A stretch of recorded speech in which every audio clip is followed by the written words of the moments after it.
Hey everybody, welcome to A Sip of Aesthetics. I'm Dr. Abraham, and today I'm here with my friend Lauren. How are you doing? I'm good. How are you? Good. Thanks for having me. Of course. This today, is fun. It is. I love it. We're talking Botox today, so we're going to be talking everything Botox. Well, not everything, but a lot of things Yeah. Botox. There's a lot that goes into Botox, people. There is. Definitely one of my favorite topics, and one that a lot of people, it's one of the first things I think people think of when they're thinking about like the aesthetics field, or doing something in that anti-aging, skin rejuvenation journey. Botox always kind of comes to mind. That was the first thing that I was introduced to. I mean, I've been in aesthetics now for 5.5 years with you. So, but that was like, I never knew anything more than just that. So that was the first really topic that I got introduced. Yeah. It's definitely one of the most common treatments that I do in terms of like aesthetics and anti-aging. It's one of the most common treatments that are done not only in the US but worldwide, in terms of like just improving signs of aging, improving wrinkles. Yep. But just like everything else, there's a lot I think that goes into it. So maybe today we can talk about some of the kind of myth that surrounds Botox, some of the things that claims out there, what can it really do, what it cannot do, what kind of to watch out for. Well, what are the biggest misconceptions that you've come across? Let's start there, because I feel like there's a lot out there that has talked about, and people are like, misinformed. So why don't we talk about that? Yeah. And I'm sure also, like, just with the nature of your field, you come across some of these. So we can both talk about them. But one of the biggest misconceptions is people talk about I don't want my face to be overfilled, and I don't want to look very unnatural if I did Botox. We can talk a little bit about that. And then the other one is that it's like bad for you, because we get a lot of people that are scared too. Like, oh my gosh, Botox gets a bad rap. So I think that's one of the biggest things that we should stress on, is that it's not bad for you. It's not. Done correctly, it's also one of the treatments and medications that has tons of research behind it. There's research going back to the 1990s, about its use in cosmetic and aesthetic medicine. So it's been around for so many, many years. Obviously, it has to be done right. You have to do it professional, because Botox can go wrong if certain things aren't done right. And we'll talk more about this, like, making sure that we're using the right product, you're doing it in the right hand. But if you're doing everything correctly, relatively speaking, it's one of the safest like medications out there, honestly. And it helps in so many different things, not just kind of like cosmetically. Yes. But people do it for like migraines, muscle pain, tension, sweatings. We can talk about a lot of this stuff, but that is definitely one of them, because people, like, when they think of Botox, they think of toxin. Yes. I think, and it's like, why would I put a toxin in my face? But I think, again, it's not as simple as that. Yeah. I think one of the main things that I get when people come in is like, how many units do I need? And if, I get 20 units, is that going to be enough? And then, so I don't know. How can you speak on that? Because I feel like what's the right unit for the right person? And that's one of the things that I think maybe for our listeners who aren't very familiar with Botox. Explain what a unit is, because a lot of people are like, well, what do you mean a unit? Is it like per treatment, per area? So it's just the way we measure Botox. For instance, like if you're doing the 11 line between the glabella, we might put 20 units in somebody. That's kind of like the standard, but we might put a little bit more, a little bit less. It's kind of like if you're taking an Advil, you might get 200 milligrams or 400 milligrams or 800 milligrams, which is more. It's similar. It's just kind of how you dose the treatment, because it is a medication at the end of the day. So if somebody is doing a larger area, or if they have stronger muscles, they have more lines, they might need more units or a higher dose than somebody else. Is it the deeper the line, the more units? Not always, okay. I know all this, by the way. I'm very well versed, but just for our listeners, I like this because you and asked me that question. It makes me sound like I'm smarter. well, and he's the medical professional, so I am just the your assistant for the day. I forgot what the question. Oh, we were talking Yeah. about like what Botox Yes. is because you were asking if deeper the lines. Yes. And Botox is actually it doesn't.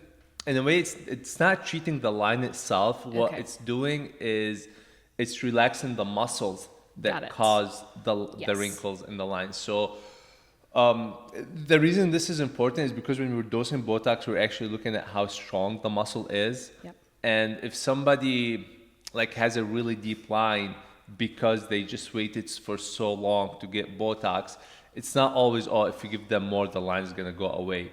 We still have to base it on how strong their muscle is. It just, they have a really deep line because it's been so long and they like haven't had Botox before. So the line has just been, having this fold in it for such a long time. Versus somebody else might have a deeper line, like when they squint or when they move their eyebrows, because they do have a stronger muscle. Yep. So you can see like when their muscle folds, it folds deeper. And in that case, you would use more units. So it does vary, but really what we're looking for is that muscle. Because if you're like listening at home, you can just, try it yourself. If you look, go in front of a mirror and then you can try to raise your eyebrows and then you'll see your forehead muscle. It's called the frontalis. You'll see it move. Or if you were to like squint or make like an angry face, a lot of times what you'll see like an 11 line, like 2 lines kind of between the eyebrows. And that's what it's called, right? The 11 line? Yeah, I mean, there's different ways. A lot of times we refer to it as an 11 lines just because there's like 2 lines, so it looks like an 11. Okay. Sometimes there's like 3 lines, so it's like 111 or just 1 deep line. Do you see that a lot, by the way? 11 lines, is that a really popular area that most people inject? Like, is that the most popular you think? Or? I would say so, yeah. Okay, That's the yeah. most common. Okay. I'd say that's for sure the most common. Because that And was then- my problem. Like when I first started Botox, my lines were so deep, and it took how many treatments do you think though like that would take? Because I feel like for me it took a lot for that like to settle. Because now it's fine, but I feel like over time it. Yeah, I remember when I first saw you, I'm like, why are you always so angry? I was like, oh, you just need some Botox. You're just so sweet. Now I'm perfect, right? I look beautiful and perfect. Well- Is that what you're trying to tell me? I don't know about that. Oh. No, you are, of course. But that's what brings a lot of people in because these 2 lines, they're like, Yes. they make me look angry. Like I Yep. have these 2 folds, and even if, if I'm not angry, people are like, why are you angry all the time? But that kind of relates to what we were talking about with how deep the lines are. Yep. So if somebody comes in kind of earlier on, and we're seeing a lot more people coming in at like an earlier age to do more Okay. like preventive treatment. So if somebody comes in earlier on, they won't need as many treatments or as many units. But if the lines are still there, then you might have to do like few treatments and it might get a little bit softer each time before you kind of like get it to where you want to. You touched on age. So we get a lot of questions about what's like the appropriate age to start doing Botox, because I feel like back in the day when I started injecting, like, and getting injections, I feel like I was 30 when I started. So now I feel like we're seeing a little bit younger generation coming in. So at what age do you think it's appropriate? Is it when the lines are deep and you can inject, or what do you think? Yeah. Like, does it change the older you get?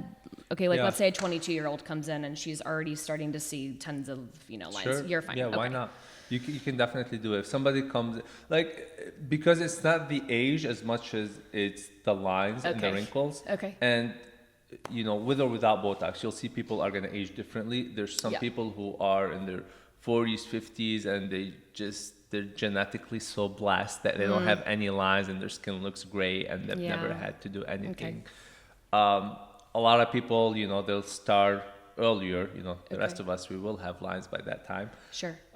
But sometimes people, even in their early 20s or 30s, they'll be having these wrinkles, and you can definitely treat them. Now you don't have to necessarily, if you're starting earlier, you don't have to do a large amount of Botox. You can just do a few units to Got kind it. of keep it preventative. Okay. But again, that will depend on how many lines you have, how strong your muscles are.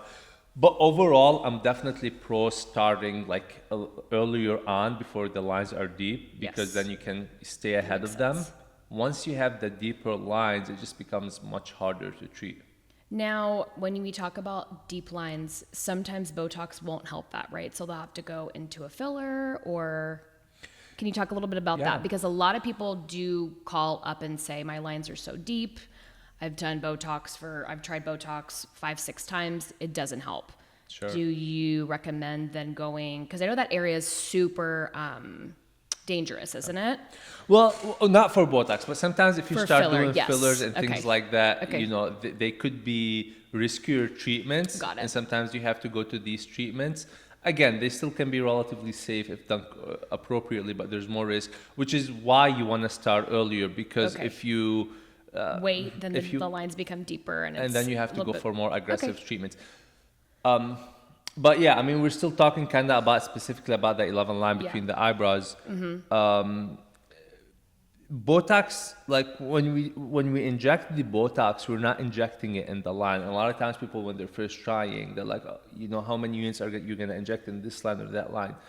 Because Botox is relaxing the muscle, we're kind of injecting it in the muscle that is causing the lines. Okay. And the skin is kind of like, it's like a piece of paper. It's like if you were to fold it and like wrinkle it. Yes. And then even if you try to like straighten it out, like you'll still kind of see the fold Yes. of the wrinkle in there. It's somewhat similar where your skin, once the line is like really deep there, even if you were to relax the muscle, sometimes the line is like still there. So in these cases, usually we still do Botox because we want to relax the muscle so that it doesn't continue on making the line deeper and deeper. So at least we can prevent it from getting like deeper. But if we want it to kind of reverse some of that damage that had already been done, then we might have to go to another treatment, whether it's it. fillers or, you know, sometimes if it's a small line, we might be able to do something like microneedling or something like that to help. But Okay. Okay, let's talk about droopy eye. droopy eye. Yes, because I feel like we get a lot of clients coming from other locations saying, I have droopy eye, I got Botox. What is droopy eye in the toxin world? Can you talk about that? Yeah. So droopy. So a lot of times, well, not a lot of times, but sometimes people, when they do Botox, especially if it's not done perfectly or if the aftercare isn't followed, they can feel like their eyelids are a little bit heavy. And there's actually like the heavy eyebrow, and then there's the heavy eyelid, which are very similar but a little bit different still. But so when we're doing Botox in the forehead, when you do it in the forehead to get rid of the forehead muscles, sometimes if there's too much Botox there, or if you relax that muscle too much relative to It comes the through. glabella, Yeah. then it can cause your forehead to kind of feel heavier, and it can cause the eye. Because it's so relaxed? Well, so if you look at the whole pictures, usually when we do Botox, we don't typically do it only in the forehead because then you have that risk. Now, Got it. if you do Botox in the 11 line or sometimes around the lateral aspect of the eyebrows, you can actually do the opposite, which is help open the eyes a little bit. You can actually do like something like an eyebrow lift, Okay. which is what people love and what Yes. people like. So Botox can be done to open the eyes, but sometimes if you don't do these muscles specifically and you only do the forehead muscles, Got it. that's when you can get like more of a droopy eyelid. Or if you were to put Botox in the forehead and then it kind of like moves down and affects some of the eyelid muscles, that's where the eyelids can feel heavy, and you know people will have trouble opening the eyes. The good news is Is it fixable? Like if that happens, so like Yeah. let's say a client comes in, they're like, my eyes are so heavy, it just feels so heavy. Yeah. How long does it take for that to wear off? Well, that's a good thing about it, is that it's usually temporary. Okay. It's not a permanent thing. And like the thing with the heavy eyelid is that like sometimes it can happen, but it's very like mild. So like a Okay. small degree of it that lasts like a few days is not uncommon. Got it. But then, you know, it's gone within a few days and everything looks great. It's just kind of like sometimes you do filler or something and you expect that it might take a few days for everything to kick in.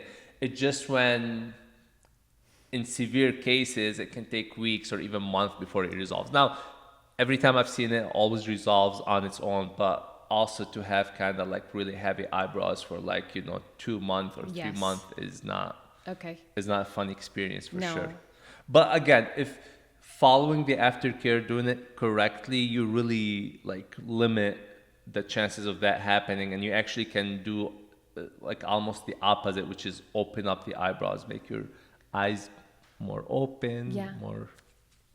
You talk about pre and post. So let's, for like our listeners listening, how important is the pre and post? Because, we do have that on the forums signing. So what for pre and post, can you talk a little bit about that? Like what they should be doing before, and then what they should be doing after, like the pros and then the do's and don'ts. Yeah.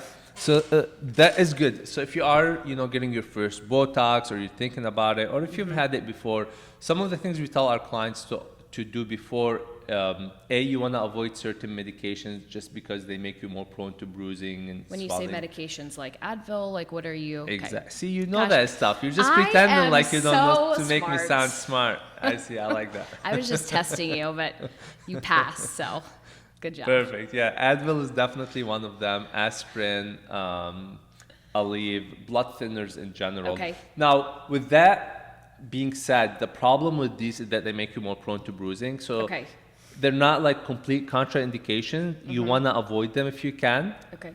But if somebody is like on a blood thinner because they really have to be on it and they can't stop it, you still can do it. It's just your chances of bruising are a little bit higher, but like you'll still get the same outcome. Okay. And sometimes we have people who are like, I really had a bad headache, I took an Advil. Yes. Again, even though we don't prefer to do it, but if the person is like, I'm okay if I get a little bruise, I don't have anything, but I really want it, you can still do the treatment, but you're just increasing your chances of bruising. We get a lot of people saying about the alcohol thing. I had 1 glass of wine last night. Is that okay? Same kind of concept where it's best to avoid it just to kind of limit the swelling and the bruising. But they're fine. Like nothing. It depends on how much you drink. Like, if you down a bottle of wine, can you have Botox? It depends on what drink. Sometimes I've seen one drink be like. Yes, exactly. That was fun. Thank you for having me. I hope that you're going to invite me back. Oh, for sure. You're going to be a staple on here. And again, we're just like touching the tip of the iceberg when it comes to Botox here. There's so much to talk about. I have so many questions for you. I want to get down to like the nitty gritty. I like the challenge. But yeah. I love being here. Thanks for having me. Everyone subscribe, like, comment. We do have an Encino location too. So we have Encino and we have Westlake Village. We would love to have you guys come and see us. We have awesome new patient pricing too. So but thank you if you're in the Los Angeles area, stop by. And then if you do mention a sip of aesthetics, you do get that new patient discount. So make sure you mention that. Otherwise, we will see you next time. Thank you, Dr. Adam. You're so awesome. It was great. And you're so blessed to have me on this podcast. I am. We'll have you come back maybe once a year or something. Once a year? Next week. I'll be back next week. All right, you guys. Thanks so much.